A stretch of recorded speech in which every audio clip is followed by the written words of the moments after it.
name is Modu Chiasin Fal. I'm the Executive Director of the National Nutrition Agency. It was around 1986-87 that Aissatou Jallo came to head the agency, and she was there with us until 2005. But some very interesting things happened with regard to the positioning of the agency, because it was a unit by then. But while she was there, definitely she was telling us that she wanted to move nutrition from the periphery to the center stage. And actually that became a reality around 1998, 1999, that nutrition is a cross-cutting issue. It's not only about health, it's about agriculture, it's about water, sanitation, it's about any other thing that that will have an impact on human life. And it was then that we said that, okay, we're going to change from a unit to a national nutrition agency, and then place it outside the Ministry of Health. It was a little, people were not comfortable about that arrangement by then, because they are used to seeing nutrition units being nestled in Ministry of Health. Yes, we got the policy. The policy is not, doesn't have that power to give us the legal status. So around 2005 came this idea of the Gambia having its first Food Act. And by then, food safety was delegated to the National Nutrition Agency. So we capitalized on the fact that we're going to have a Food Act in 2005, and there we also put an article or a chapter that would establish the National Nutrition Agency to give it a legal status with a mandate and placing it under the office of the Vice President. The mandate is to coordinate all nutrition and nutrition-related activities, because nutrition is a cross-cutting issue. And what really would make an impact is to make sure that all those people whose work has an impact or nutrition impacts on their work, how do we coordinate their activities to make sure that we have one common objective and then work towards that common objective. This is why we work very closely with the Ministry of Health, because you cannot divorce nutrition totally from the Ministry of Health, because when you come to the management of severe acute malnutrition or moderate malnutrition, that falls under them. Giving of vitamin A and deworming falls under them.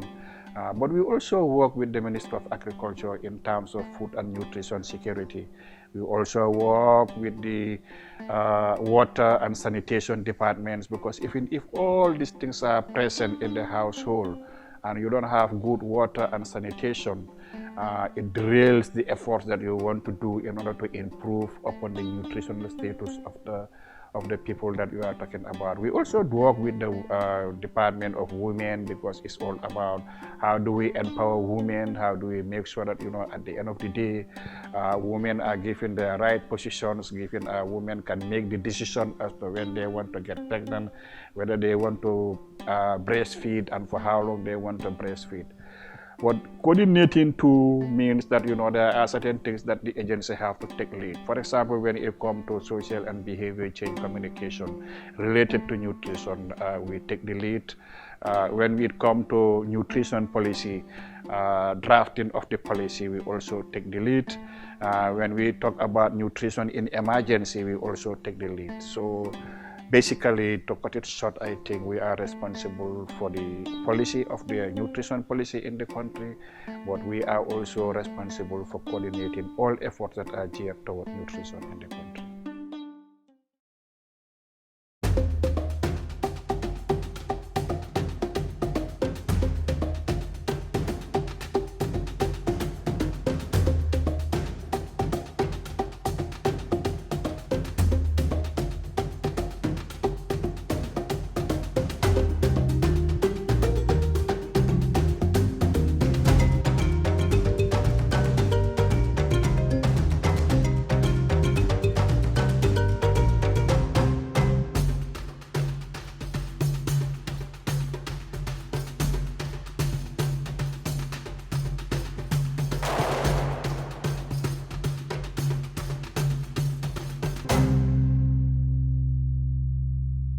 Basically, when you look at the NDP, which is the National Development Plan, is just a compendium of policies from various ministries and sectors like health, agriculture, education, women, and all those things. That is, they make a compendium of it and then make some strategies, look at some activities, and then make some targets, as this is what the government wishes to see as a blueprint for the development of the country over this number of years.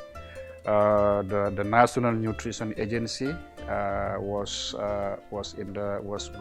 part of it. At first, when they beginning to develop this, the poverty reduction strategies, that's where the whole thing started. I know the Gambia used to have their 5-year development plan, their 10 development plan, but the PRSP, the poverty reduction strategy, was what came around in the 80s and 90s. That was under Sparko Biden. And that was the first time, and I think there was even a World Bank publication to see that in a document talking about poverty reduction, Gambia was able to put the issue of nutrition in those documents. I remember we were sent those publications, and Gambia was being touted of this. We have lots of challenges definitely in terms of food. Food security is a major problem in this country. If you look at the poverty level in this country, it's very high. You are talking about 48 to 50% of people who lives in who live below $1 a day, and then their purchasing power is not there, especially when you live around the urban area. Because when we talk about food security, we look at two dimensions. The first dimension is your own production, what you produce yourself, from your garden, from your farm, from your gardens, and all those things. And then if you are somebody working from what you earn. But when you look at the prices of food, and what people earn, sometimes for you to make a meaningful, to buy as much as possible, is not there. And that's one of it. Food insecurity is one problem, especially in the rural areas. By this time, if you go to any of these rural areas, what they produced last year has run out of stock. So, and yet the crops are not yet mature. The only crop that matures is maize, and perhaps they will roast the maize and, not make flour out of it to cook something else. That's one problem that is holding the Gambian, as far as food security is concerned. Low productivity, low income, purchasing powers are very low, and that has an impact on food diversity, because nutrition is all about diversity. It's not based on one single food. For you to get the protein, the carbohydrate, the fats, the minerals, and the vitamins, this is where the diversity of the diet comes in. And it's not only based on eating one type of food every time. You have to diversify your sources of food, because there is no one single food that contains all the nutrients that the body needs. Some may contain macronutrients, that are protein, fats, and carbohydrates, but they may be lacking in other nutrients like the micronutrients and the micronutrients which the body needs in small amounts. So that's why diversifying the diet. The people who have a more diversified diet, they are the people whose nutritional status are up there. So when it comes for asking whether the Gambians are actually nutrition-wise or nutrition-wise, how I will gauge the Gambia, I say yes, they are trying. Because when you go to most households, you will see that on a particular Monday, they may cook this. Tuesday, they cook something different. The next day, they cook something different. But in terms of the adequacy, in terms of nutrition, nutrients, sometimes that is where it is lacking. And another point that we don't take into consideration is the manner of preparation of these foods, the way that we prepare these foods. Sometimes either during the process of preparing the foods, like for example, the fruits and especially the vegetables, you use a blunt knife to cut your green leafy vegetables.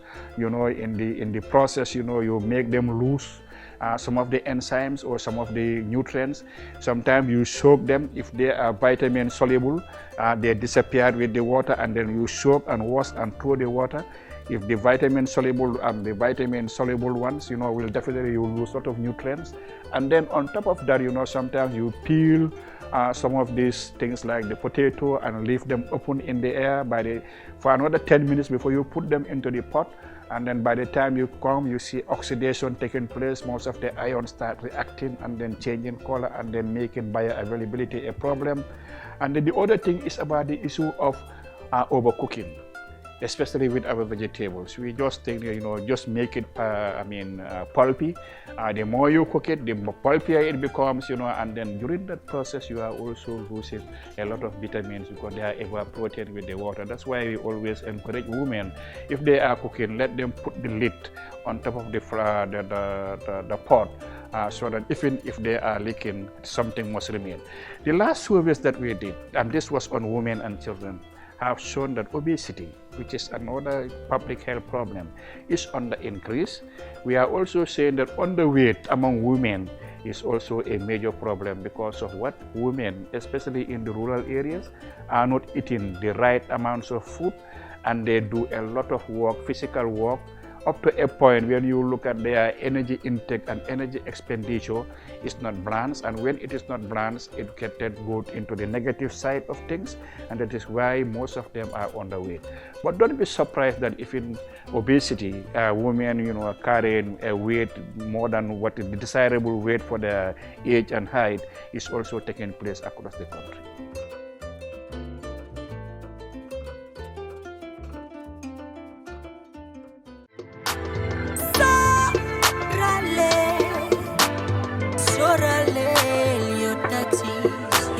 Xoolal ma ni.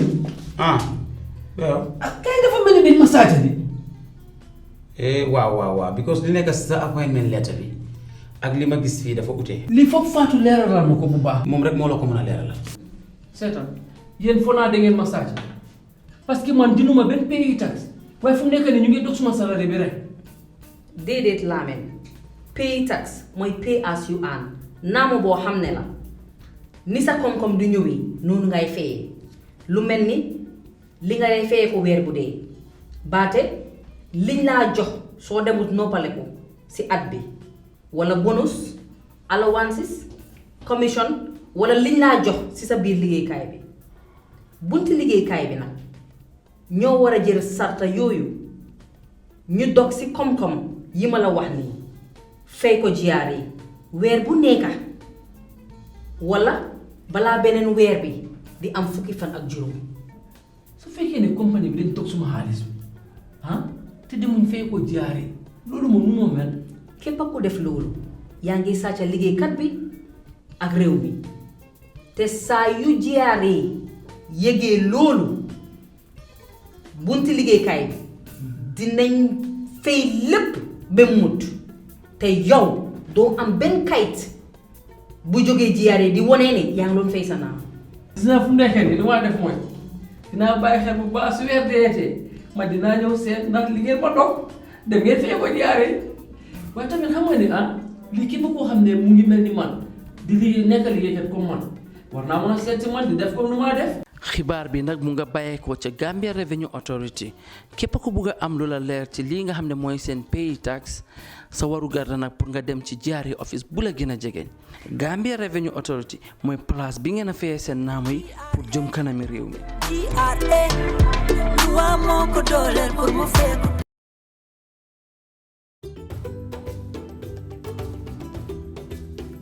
Let me first go back, make a flashback to 1999. That's the first time I know the Medical Research Council at MRC used to do of local studies around the Keneba, Kanton, Kunda, Manluar area. That's in the Kiang area. They used to do a lot of studies, to signal that there are deficiencies in iron, in vitamin A, and some other micronutrients. But the first major survey that we did here in the Gambia was in 2000, when we actually found out that vitamin A deficiency was a major problem. Iron deficiency, anemia was also a major problem. And then we look at the consumption of iodized salt. Less than 1% of the people were consuming iodized salt. And then we saw the consequences. And then it was there that we began to come up with programs like the vitamin A supplementation.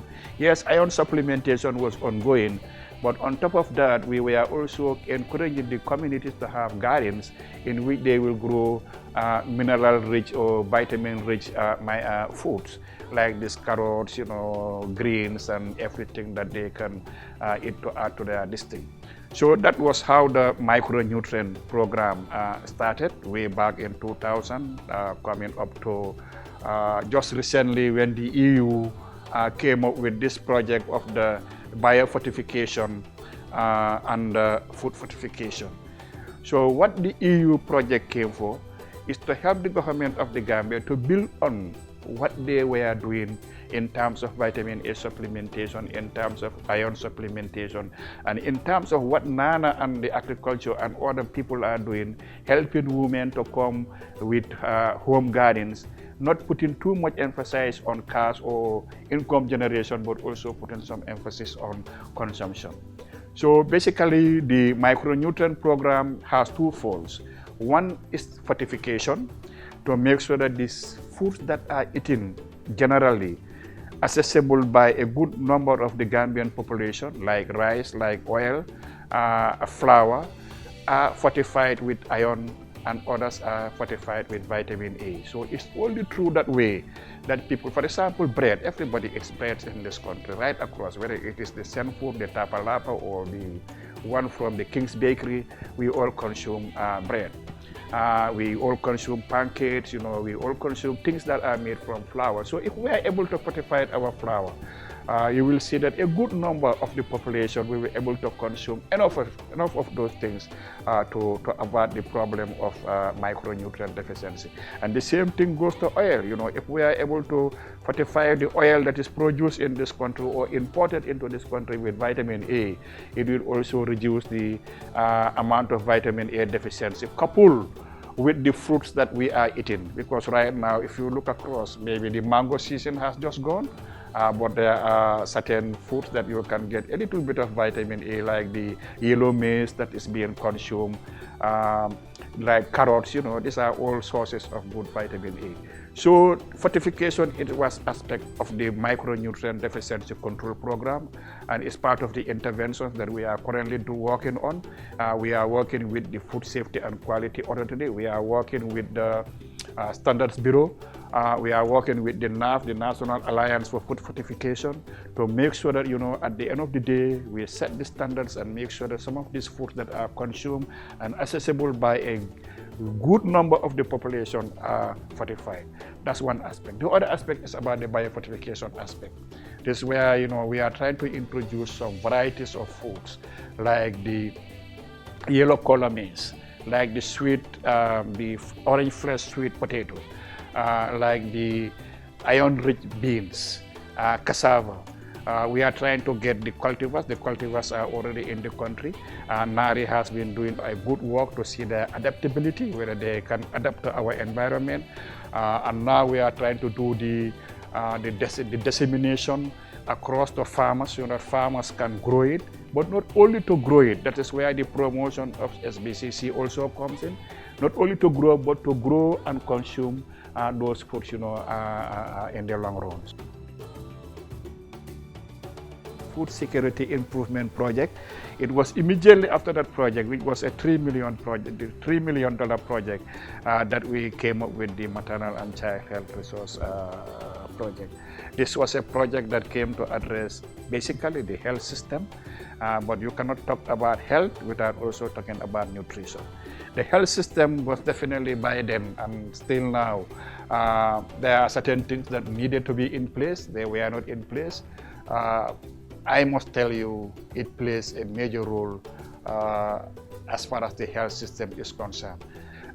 Then there were certain indicators, health and nutrition indicators, which were either deteriorating or stagnant. They were not moving. And these are key indicators. If you don't dent them, then nothing will work. Because indicators like child malnutrition, indicators like anemia, indicators like mothers not going to the antenatal clinic, things like mothers not delivering at the institutional clinic, were really things where we're very worried. And if in the absence of medicine at the level of the health facility was very worried. The absence of mobility at the level of the health facility was very worrying,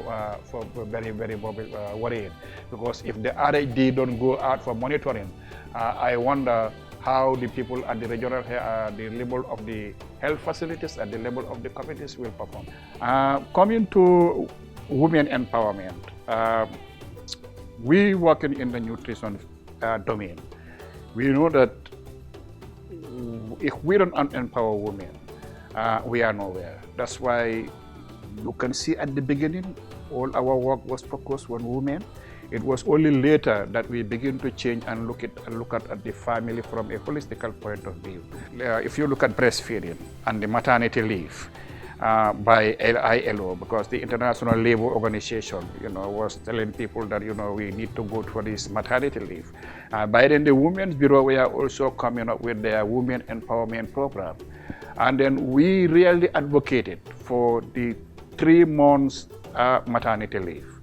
It was from our advocacy plus some other partners, like UNICEF and people who are interested in child, mothers and children, that we were able to have that embedded into the document to make sure that, women are given a period of 3 months maternity leave so that they can at least start breastfeeding and practicing exclusive breastfeeding.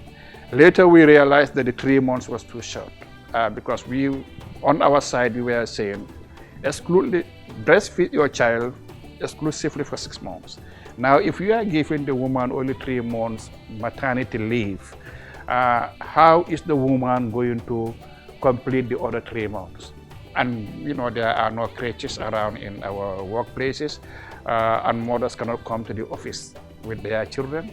So again, we started the negotiation, started with the talking to government and the Women's Bureau and all partners who were interested in breastfeeding so that they can extend it to 6 months, and hence the 6 months with leave, maternity leave with paid leave, was part of the Women's Act. But when you look at nutrition from a wider view, it's not just about food.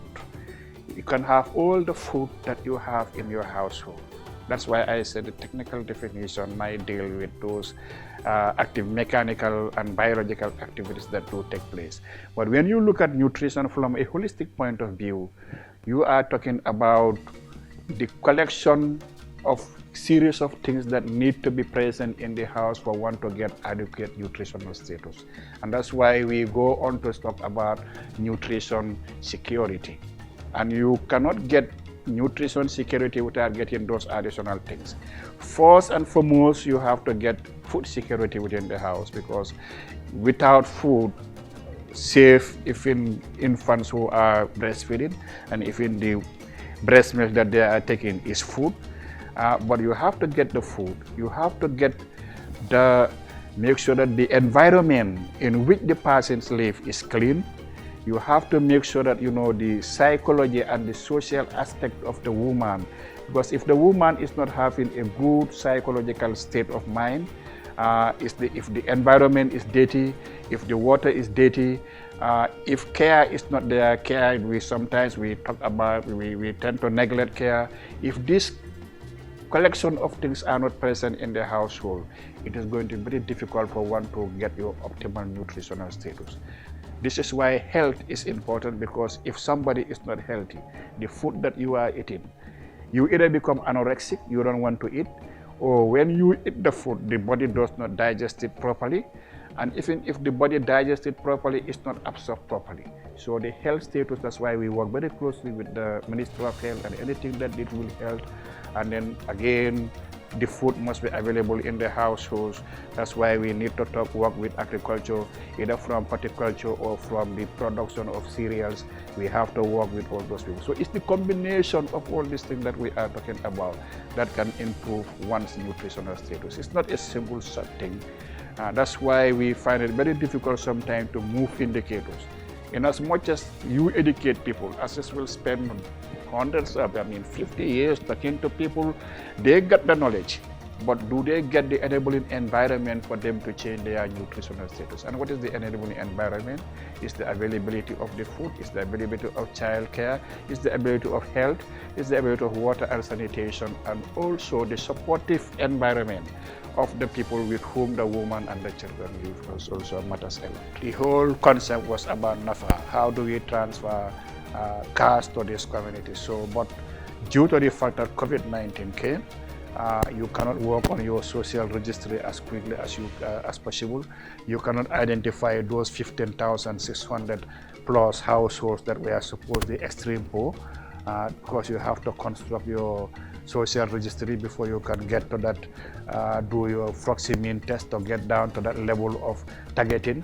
So now we say that since there was government lockdown, since government has already also started giving out in-kind support like rice, oil, and sugar to these communities, why not we change the financing agreement, restructure it, whereby part of that 31 million that was supposed to go, you take 10 million and then try to see how best you can do some cash transfer, quick one. That's why NAFA quick have intervened.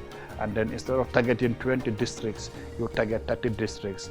And then for all those districts, anybody who lives a genuine household head will get $1,500.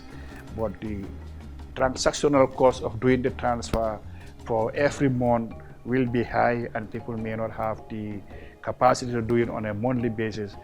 We collapse the 2 months to be 1 month, and you are paid $3,000.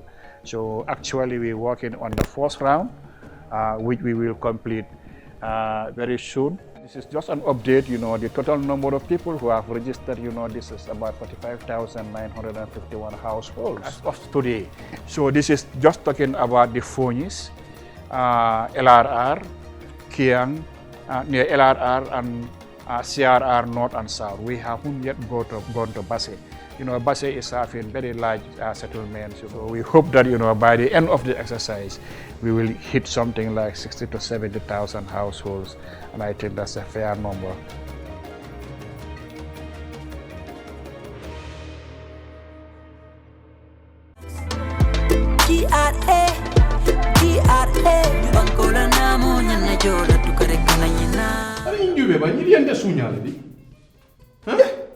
Ye suñale kambe ñu biri ñu bete tala dogo la ñu may sa fete la dogo kay to bala mbadu fatule be ñim ko cinéma fono la mbadu ngata ko ay ne ta aboni ñi njube ba len suñale kan ndem pay tax sa le pay tax bonni na jor mo ne wono hani lamen pay tax PAYE walem pay as you earn namo jo ika soto nyame doku lala income tax walem ika ganye soto ka wele doku bundalto abe wol kono karfa jo lomba lankangol leave pay allowance commission fanambe wala kono ibe doku wala min koto wala nyanta kanyi namo kuntu ile joto anin ayajo GRA aya kuntu karo menna asa jono wo karola wala karo membe wonoma janning ala tiltani nuno be timmal abe wala nyama ha amandan wala de dokula mu yalon ko abe nyi gambia banko ka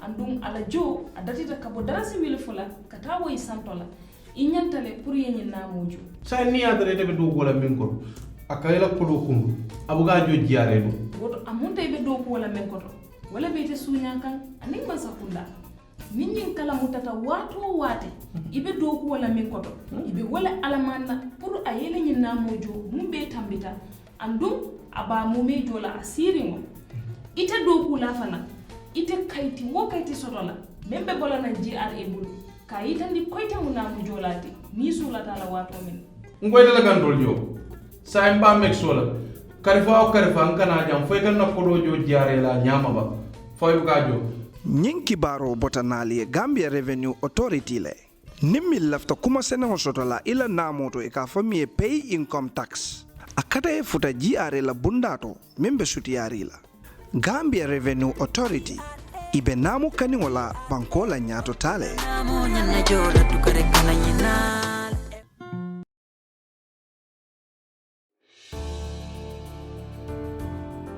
Let me just hasten to add that, the BFCI is not only about talking about breastfeeding. We talk about environmental sanitation. We talk about home guardians. We talk even about the use of bed nets. We talk to women to take their children to the health facilities for vaccinations, because even if you are giving the child some foods and the child is not immunized against certain infection, it's not going to be good. So coming back to the question of nutrition education, its impact on the communities is a slow process, but a slow process. And the more aggressive, the more intensified it becomes, the more you are able to change people's behavior.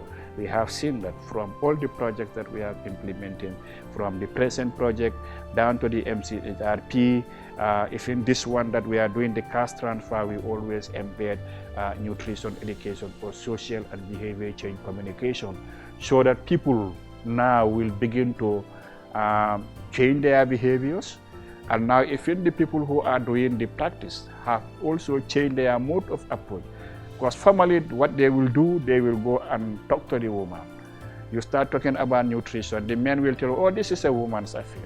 But now we have changed that approach. The community engagement mode have changed.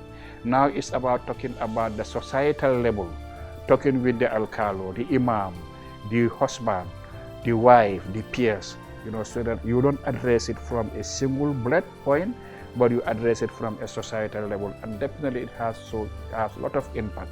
I can tell you one thing. Today, when it comes to the practice of exclusive breastfeeding, you have more of it being practiced in the rural areas than in the urban areas. Why?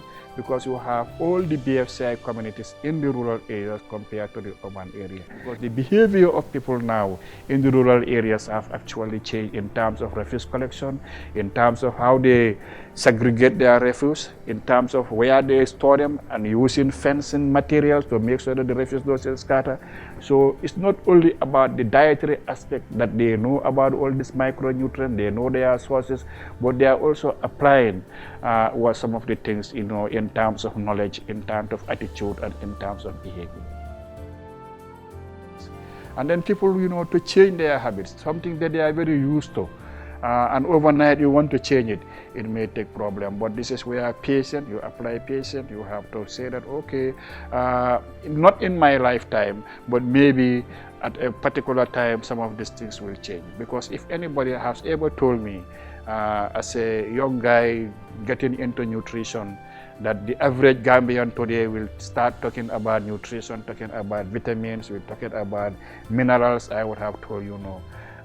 If by then people, their concept was nutrition is all about the kitchen, So, but today I think that concept is changing, and hopefully, with the gains that we make, I think the major challenge is how do we sustain those gains, and we can only sustain it by making sure that we have the resources to continue doing what we are doing, and do it more aggressively and more frequently. Not only as an outcome of socio-economic development, but as an input of socio-economic development. Countries that really understand what nutrition is are investing heavily on nutrition. But we have to mobilize internal resources. Governments have to invest in nutrition. That's the only way that sustainability can come. A predictable financing and budget for nutrition and its complementarities. But I think we still need to do a lot of education.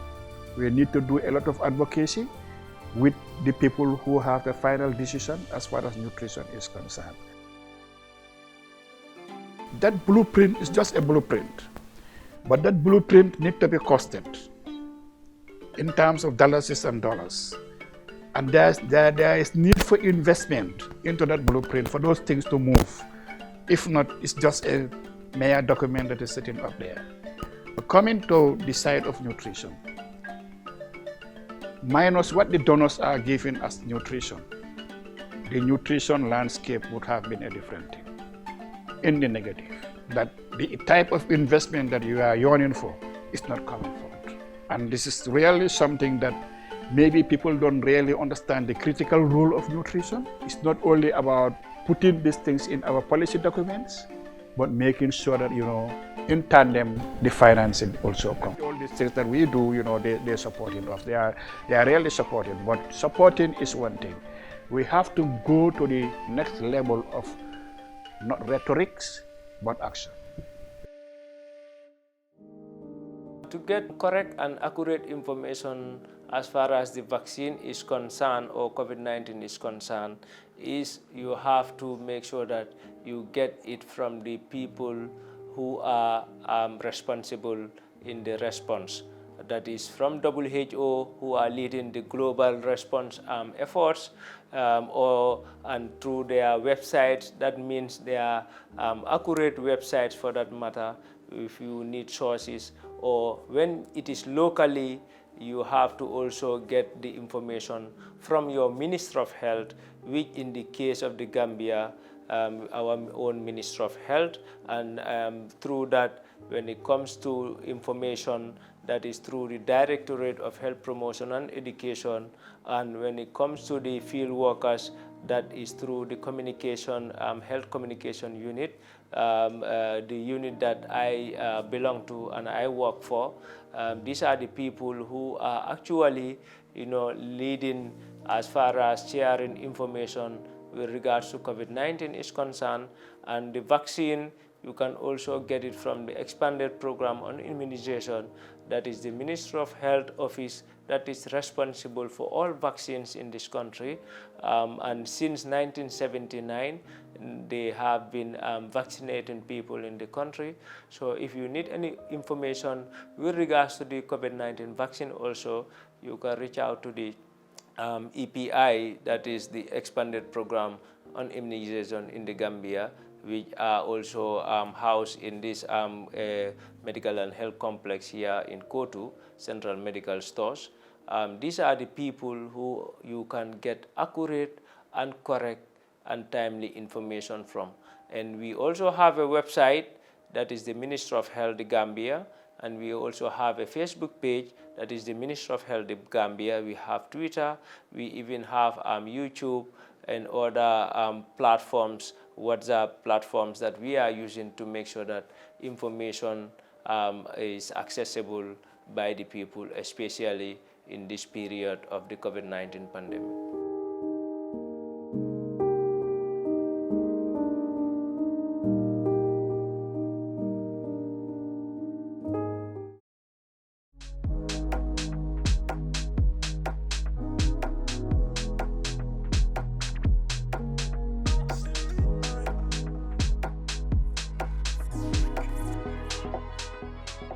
My name is Ali Useka. I'm the CEO of the Gambia Chamber of Commerce and Industry.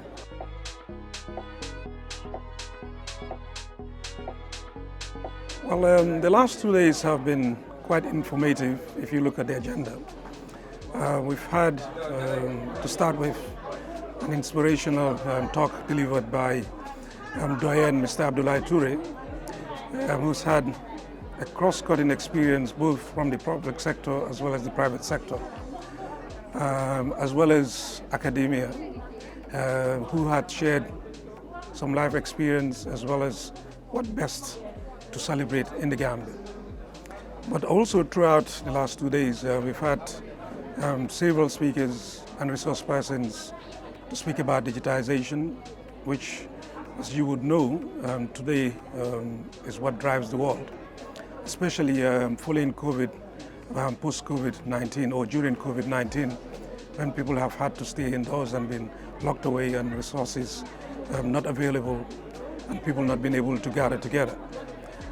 So that's the future, which also incidentally has provided the largest opportunity for startups. And in the Gambia, amongst the rest of the world, we have many more businesses now in the digital era. Likewise, ICT overall, and how we can use applications, the World Wide Web, etc.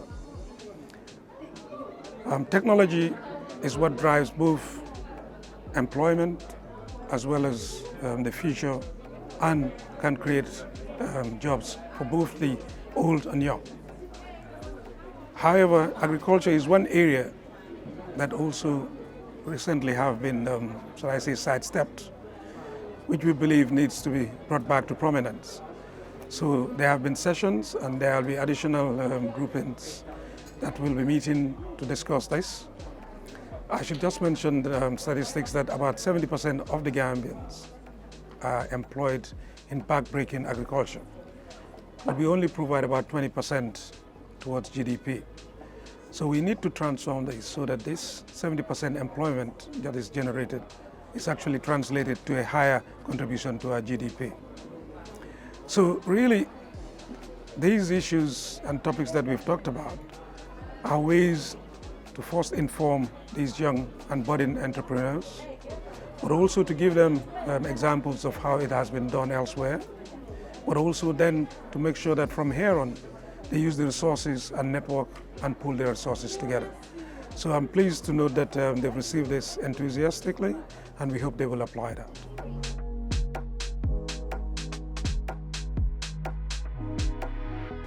As part of the commitment we've made with our partner, CAS, is that we will have a monitoring and evaluation exercise to follow up to see how many of these 80 potential entrepreneurs, or in fact existing entrepreneurs, can migrate to a higher level. But also we will, together with new projects that we will launch in the next few weeks, organize a pitching competition so that we can provide potential funding and finance for the most potential businesses from here today. So overall, we will continue to do this. That's what we've done for as many years. We will do this continuing as well.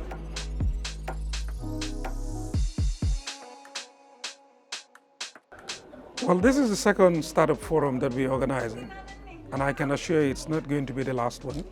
To the contrary, the reality is that the overwhelming population in the Gambia is youth, and they're the ones that need to be transformed into entrepreneurs, because the reality is also there are not sufficient jobs for everyone.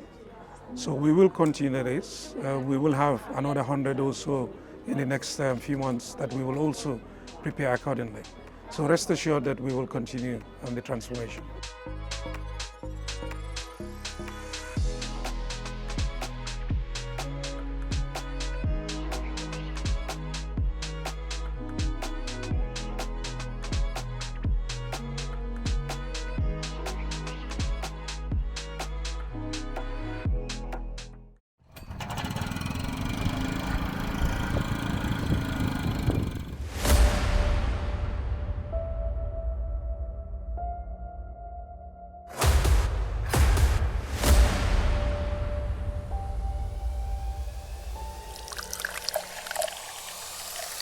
Every day bu ferry bi cross wàcc coste rek ay camion ayaluma ko nag waaye dañ ko war a réguler da nga xam ne tamit ñun mi nga xam ne ci loolu la ñu dunda ñun waa fii tamit ñu am some kind of protection xam nga because du question ni sax man ma mën a produce dem jaay ko Sénégal de because duñ ko allow man suma pañe tamaate du romba 40.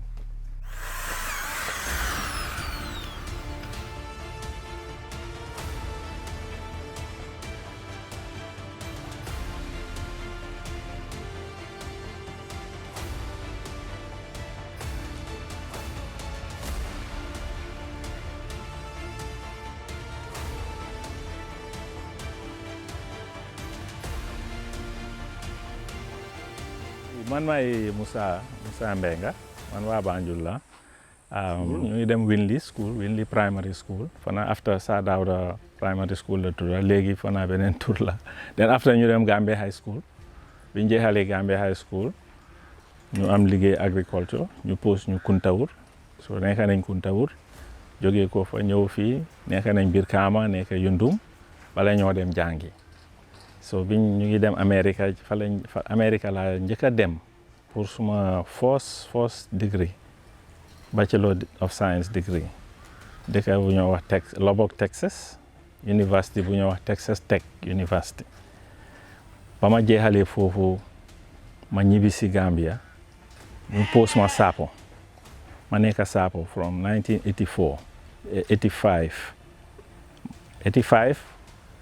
ma delluwaat America pour def suma Master of Science degree maa ngi ko defee dëkk bu ñëw Ithaca New York université bi Cornell University so ma nekk naa fa 3 years 3 and a half ma ñibbisi in 1989 bi ma ñëwee 89 ma delluwaat nekk Sapo time bu maa ngi liggéeyal research department bi léegi mooy naari fi ñoo wax naari fa laa nekkoon so nekk naa Sapo total 10 years ba 1994 bi Yaya di jël dëkk bi so mu ooma pour ma nekk ministre so def naa loolu nekk naa ministre ñeenti at ak genn wàll daal ba 1999 so bi ma bàyyee foofu may liggéeyal ñu ñoo wax CRS Catholic Relief Services ci liggéey Sesame bi so mbootaay bi ñoo wax NAWFA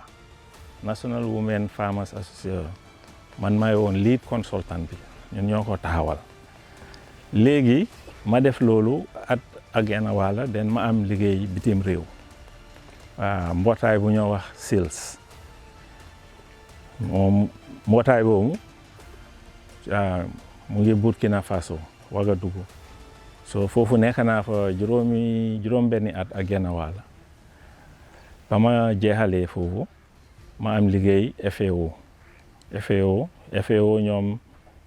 ñoom ñu jël ma yóbbu ma Congo Kinshasa so comme country director so fa laa nekk at ak genn wàll again den ñu toxal ma Accra Ghana fi nga xam ne fa la lifin bi nekk mbootaay FAO ci Afrique foofu la siis bi nekk fa la ñu so léegi ma nekk foofu country director pour Ghana di coordinate programme West Africa bi ak tamit di dimbale regional representative bi man maay woon adjoint maay toppoon ci moom tamit di ko jàppale ci liggéey Africa yëpp FAO so nekk naa ci loolu ba 2012 atam 2012 ba mu jeexee ma bàyyi ma ñibbisi bi ma ñibbisee nag in 2013 fekk fii amoon naa ko in 1999 maag suma benn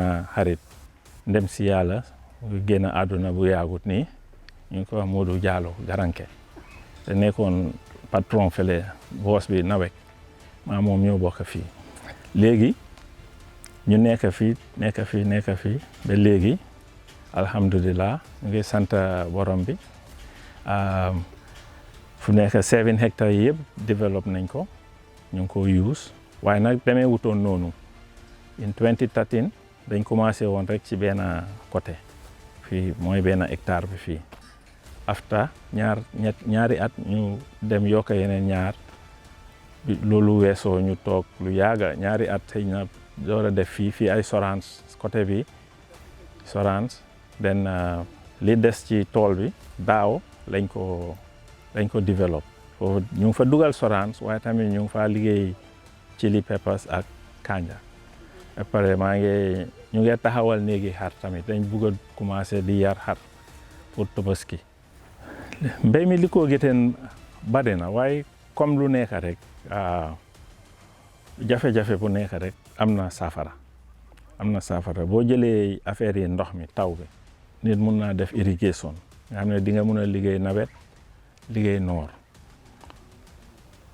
su dee am nga ndox di nga mun a liggéey nawet liggéey noor bi sax moo gën a gudda so di nga mun a liggéey ñaari yoon ci noor bi loo doon liggéey mun nga koo def ñaari yoon ci noor bi soo dee am nga ndox waaw bu dee yaa ngi ci kaw gi jëlee ko CRR URR foofu xam nga am na géej gi yàlla may nañu géej gi ndox mu neex la nit mun naay pomper ci ndox ci géej gi di irrigate bu dee ci kaw gi la o fii Kombo nit mun na invest ci teen mite borehole di irrigate loolu boo ko munee nag soo ko defee xam nga yow yëfi problème yi ndox wàcc na la yaa ngi gis so léegi yeneen problème nga am yeneen problème yi mooy liggéeykat c'est problème ñu jàng affaire agriculture ñu nangul liggéey agriculture bariwuñ ñetteel bi mooy marché bi foog nga understand ko ci li nga liggéey ci li nga yëngu foo nga xam fan nga ko yóbbu kan mooy jënd ñaata la si soxla ak yooyu noonu so di nga gis ne am na ñoo xam ne soo ko jëlee yóbbu ko dinañ ko jël am na ñoo xam ne dañoo émale dañoo jël am na marché boo fa demee li nga yore yëpp moom mun nañ koy jël di ko jaay bés buñ paree ñu wala yi nga jël sa xaalis waaye am nga tipa garage o traffic light ak yeneen place ci nga xam ne borom nombo tànk yi dañuy romb dañuy taxaw def seen dugga so ñooñu tamit boo demee duñ jël yëpp waaye dañu am du ñuy jël den nag am nga hôtel yi ak restaurant yi ak supermarket yi so su dee tourist season bi taxaw na diggante octobre ba april su dee am nga product yu baax nga dugalante gars yi hôtel bi tamit c'est big market waaw ak traffic light suñ liggéey suñ mbéy mi dafa seasonal dafa toppa jamono torop noor nawet ok bu nawet bi jeexee septembre octobre ñi liggéey naa ko yëpp ci la ñoo jóg clair seen naa ko yi stade di liggéey di def seen kuy fa di transplant ñun ñëpp di nga gis ne bu loolu ñoree ñëpp ay ñorandoor te ñun ñëpp benn marché bi la ñoo yóbbu tamaate bi su ko defee ñay jaay sa marché ba sax yenn da ngaa gis ñu toog tiim ay pañe xamuñ luñ koy def soo yow boo ñëwee sa tamaate sax mun nañ wax ne ma ne ñun soxlañ tamaate moo tax nag time boobu ay January February March nga gis price bi dem down yenn less than $10 sax ci kilo pañe tamaate 150 pañe bi whilst the other hand su dee léegi yow mun nga fexe nga liggéey tamaate léegi soo ko dugalee léegi mu ngee ñor si biir nawet bi time boobu tamaate du bari di nga am good price tamit bu dee mun nga ko dugal fa tamaate bi dem bi naako yi di liggéey bi jigéen ñi naako yi di liggéey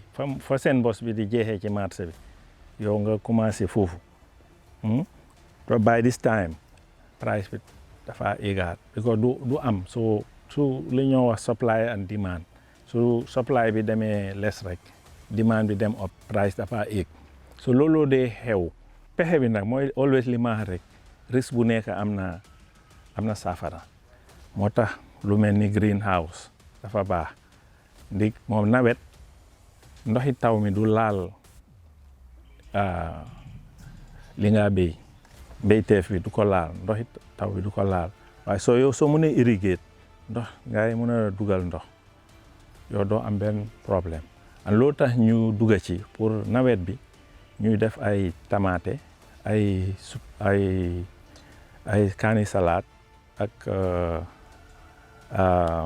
salade ci boppam pour seet ndax ci biir nawet bi dina mun a baax ak dinañ ko mun a jaay am ci good price fekk amul ci marché bi ñun rek ñoo ko am loolu moo gën a motiver investment bi indi greenhouses soo demee marché di liggéey si naako nga yóbbu benn pañe at the end of the day nga am $1,000 si benn pañe understand nga gis factory ñëw understand nga xam ne mun naa jël téeméeri pañe même su laa fay juróom téeméer sax si téeméer boobu noonu soo amee téeméeri pañe you are talking about almost $50,000, right?